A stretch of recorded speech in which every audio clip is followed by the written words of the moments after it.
A palavra de Deus diz que Jesus Cristo é Senhor e cabeça da igreja.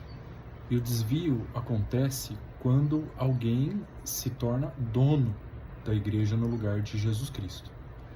E no começo, as pessoas acreditam que aquele lugar, a igreja, está submetida ao senhorio de Cristo.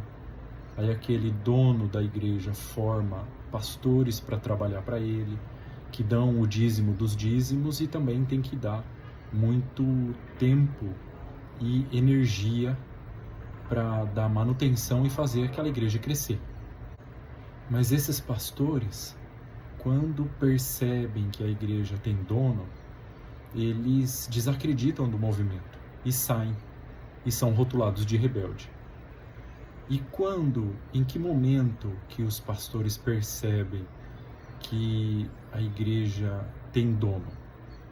Por exemplo, o dono da igreja coloca os pastores de disciplina porque eles têm problemas com seus filhos dentro de casa, mas o dono da igreja tem o mesmo problema em proporções maiores, mas a regra não se aplica ao dono da igreja e sim aos pastores.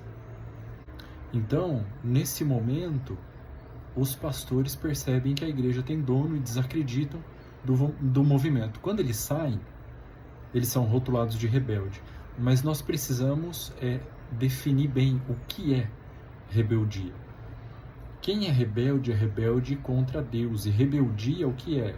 Desobedecer a Deus. Então, na verdade, nessa situação, quem foi o rebelde foi o dono da igreja, não o pastor. Porque quando o dono da igreja aplica a regra no pastor e não aplica a regra em si mesmo, ele está sendo rebelde a Deus. Lembra que Jesus disse para os discípulos se guardarem do fermento dos fariseus, que é a hipocrisia, porque eles exigem dos outros aquilo que eles não vivem e não praticam? E numa situação como essa, o pastor tenta questionar o dono da igreja, mas ele, em troca desse questionamento, recebe maus tratos, encontra uma muralha orgulhosa, com malabarismos bíblicos para se esquivar da responsabilidade e reconhecer sua incoerência.